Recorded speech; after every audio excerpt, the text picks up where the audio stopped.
Welcome to the Buzzurker channel, where it's always a good time to strategize. This is the Chief, bringing you a Division video 1.5 version. To kick off the channel, I thought I'd do something a little bit fun. What I'll be doing is showcasing my D3 build, my D3 Frontline build, doing a time trial run through Madison Field Hospital. The challenge, Buzzurkers, is to beat my time.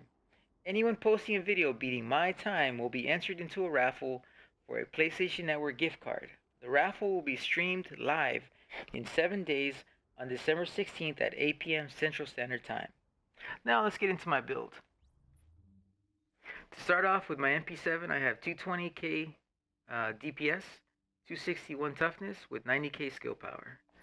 I'm running 3 firearm pieces with 2 staminas, and of course my holster, which has all 3 at the moment. That may change in the future. For my chest, I'm running the Barrett's Bulletproof Vest with armor, exotic damage resilience, and ammo capacity. And I'm running my trusty Savage Gloves with crit chance, SMG damage, and crit hit damage. As for weapons, I'm running my MP7. By the way, Division, thank you so much for giving us those blueprints last week. I bought those as soon as I saw them. I was able to craft me a really nice MP7 with 16.6k base damage, destructive, responsive, and brutal. You guys know destructive. It's good in PvP, it's good in PvE, so you get that on any of your guns, and it's good for anywhere you go. I also have my backup PP19 with 18.9k base damage, destructive, brutal, and hurried. Now your stats may be a little bit different depending on how much firearms you have. At the moment, I've got 6,491 firearms, which is a little bit low. So your stats may be a bit higher than mine. With stamina, that's 5,661. Electronics naturally is always going to be low because I'm sacrificing something for something else. Now, let's take a look at my talents. For my talents, I'm using critical save. So that when I pop my medkits, I get 40% damage resistance, for those of you that aren't familiar with these talents. To complement that, I'm using on the move, so that each time that I kill a hostile, I get incoming damage is decreased by 30% for 10 seconds. So I've got medkit damage resistance or damage decreased when I'm popping medkits, and also when I'm getting kills. Now, to help mitigate some of my ammo consumption, I'm using one is none.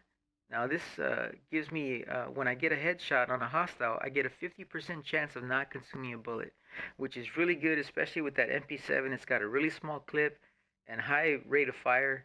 So as long as you're landing those headshots, you have a 50% chance of not consuming that bullet, so you get a longer spray, which is really important.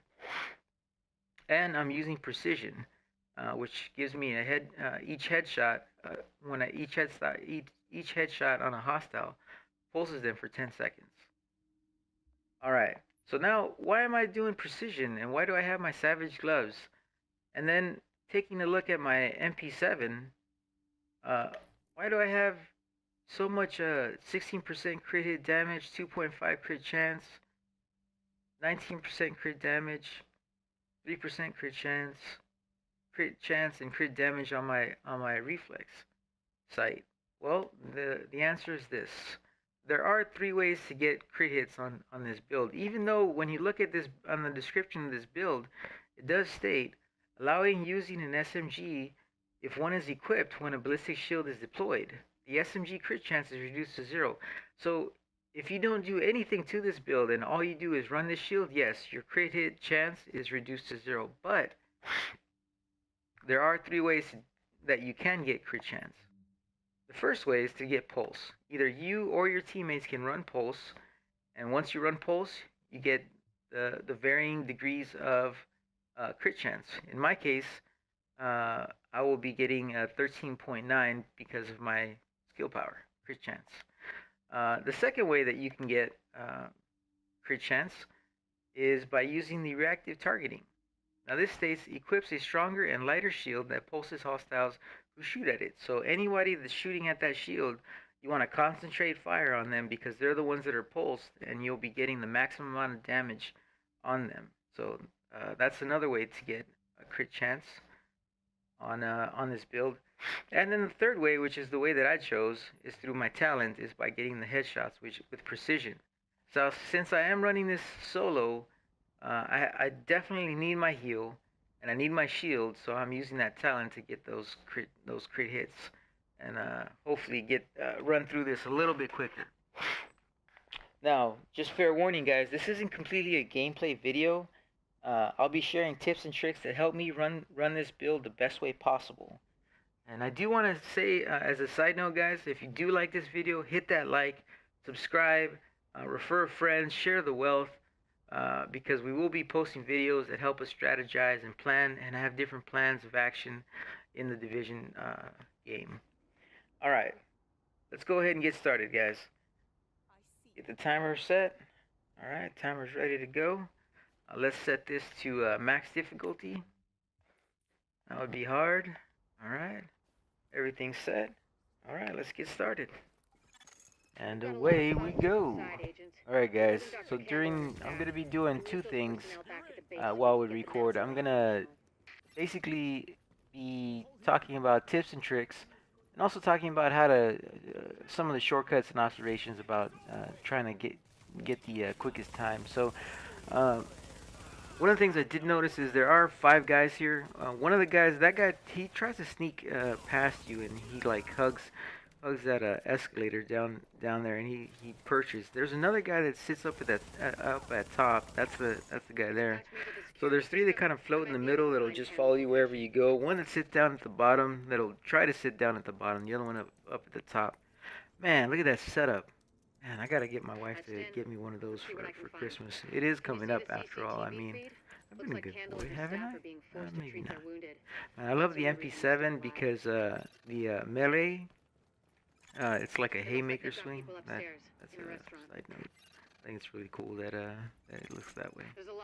Anyways, guys, for this next part, pay attention to the pulse. I just wanna outline that, or highlight that. There is a resupply box over there to the right, so if this battle does get a little bit long, there are quite a few waves, especially when you do this with more than one player.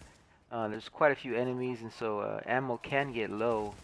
But one thing that I did want to also show is that if you hang around in the middle of this map here, the enemies up top, the waves, the next waves that come up, they'll just kind of sit up there. You can throw grenades up there to try to get them to come down, but it's real tedious to fight them while they're up there. The best way is just to swing to either to the left or to the right, just like that, and then have them just jump down and where you can fight them on the ground level. Again, guys, I do want to another tip that I have noticed is that a lot of people that do run this, they like to run in and just charge in and go head first, and they just dive in right through the middle, and which is good. I mean, in a sense, you do want to take aggro, you do want to take most of the fire, you do want to take most of the pressure off of the team as much as possible. But one thing that it makes it difficult because you can get flanks from either side. So you're getting hit from the left, you're getting hit from the right. As you turn, you're getting shot from either side, and you're taking damage, which basically negates the entire purpose of this build. This build is designed so that your shield is taking the damage and not your person. So you can stack a lot of firearms. And in fact, I may convert one more piece into firearms, just because the shield is so effective. So one thing to keep in mind is when you do approach a combat situation, or while you're in the mix, or if you're in the dark zone, make sure that you approach from the flanks, either the left or the right. That way you're not getting shot from either side as you're defending. As your shield is facing one way, you're not getting shot from the other side. I'll show that up on the rooftop a little bit more. But another tip that I did want to bring up is a lot of people do run this build with the specialized resourceful backpack. The resourceful backpack basically allows any of your healing to be applied to your skill object. So if you get healed by your teammate, if you yourself do an overheal or booster shot, or med kit, or if you're doing a recovery link, if you're doing anything like that, your shield does get healed, which is really important, guys. You don't want to lose that shield. If you lose that shield, you did something wrong, basically. You gotta keep, unless you do that intentionally. Otherwise, if you lost that shield, that build is completely useless to you. You might as well be running Banshee out in the in PvE world, or if you're in the or if you're in the Dark Zone, you might as well be running, I don't know, Lone Star, something like that. All right, guys. Uh, Here's an opportunity right here where you can really do some damage to this wave here. You can throw a grenade, gas, anything with or incendiary, something with a wide um, area of effect is really good. You can take them down all pretty quick. And there's two more guys that pop out after that incoming wave. I'm gonna start shield bashing here in a minute, man. These guys are really starting to get up in my face, and I'm starting to not like that. All right. So mainly those three things. Make sure you're pulsing, guys. When you're three tips and tricks. Make sure you're pulsing. Make sure you keep that up one way or another. Either it's through your shield or through precision, or making sure that you yourself or somebody else on your team is constantly pulsing. Number one, and then number two, when you approach from the flanks. Try to avoid approaching from the center. And then number two, keep your shield up. One thing that I did want to mention too, another trick, is that even though resourceful will heal your shield, one way to get around that is your medkits. Your medkits, you don't actually necessarily have to have the resourceful backpack to heal yourself with a medkit. The medkit will heal regardless of what backpack you're using. It will restore your shield to a certain percentage. You'll see that as I get closer to the boss battle.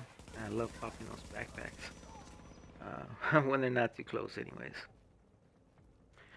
So here I am. I'm taking damage. I'm going down the middle. I'm taking damage from the left. I'm taking damage from the right. Kind of showing a little bit how, if you're charging from the center, you're gonna take a lot more damage than you should. But here I'm gonna try a different strategy. I'm going from the left. I'm swinging from left flank to right flank, making sure that they're all kind of on one side of me. This guy's rushing me. One trick too that I did want to mention is when you have two or more chargers coming at you, you should drop your shield. And if they're coming at you and you can't reload, you can't shoot, they're just pestering you and you can't get them off of you, drop your shield. And if you don't have a shield, and this works also, you can just throw a grenade right in front of you and roll backwards. And they're just going to walk right into those grenades. They're going to lose a lot of health. And then if the few bullets that you do have, or it'll give you time to reload, it'll give you that time that you need to reload and be able to finish them off. So that's a little trick for you that you can use, incorporate into your gameplay, whether it's the shield or something else. All right, guys, here comes the kill stroke. Here I waste an entire mag, so there's about 5 or 6 seconds that you guys can shave off of this. I'm sure you guys can beat my time, but the time to beat is 7 minutes and 47 seconds. That's the time to beat, guys. Again, the raffle is going to be held in 7 days on December 16th at 8 p.m. Central Standard Time in the U.S. Make sure that you tell your friends and post your video. As always, guys, if you like this video, like it, subscribe, and refer your friends. I'm gonna start doing incentives for referrals, subscriptions, and things of the like. So I will be keeping an eye on that. I will be watching that. Guys, always take the time to strategize, plan out your approach, have a plan, have a strategy. Take time to do that in the DZ and out in the open world. Guys, thank you for watching. Appreciate it. Much love to all my friends. Peace.